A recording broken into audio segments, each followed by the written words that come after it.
Please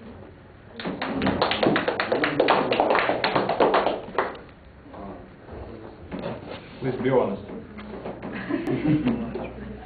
About my preparations for radiation party.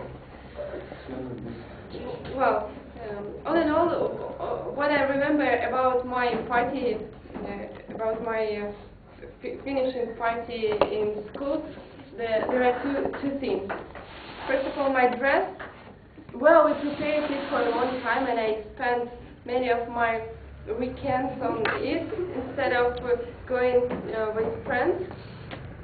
But in fact, now I understand that I can't put it on nowhere because it's of a foolish pink color, and it's very foolish. And in fact, now I always suggest all girls, please think where you can put on your dress. So just make it in such a way that you can use it afterwards.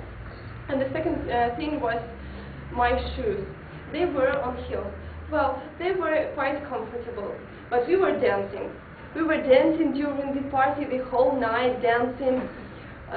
There were some girls. We rented a club. One of my classmates had very affluent father. Influential. Affluent. Yes. And he rented us a club. There were no alcohol drinks. That's why we had to do what we had to do. We had only dancing. That's why we were dancing the whole night. And after that, my legs were they were aching so much because of these heels, because of these dances. I don't know how I reached home in the end.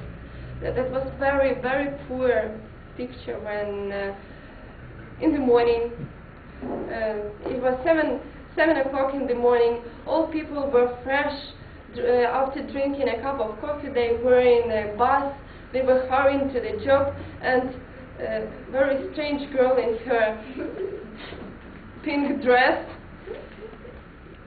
just hanging on this in a bus, and nobody let me see it then. So my advice for all people who prepare for their party, just take some stick or something that will make you be similar to invalid, so that somebody will let you to sit in a bus when you are so tired from dancing.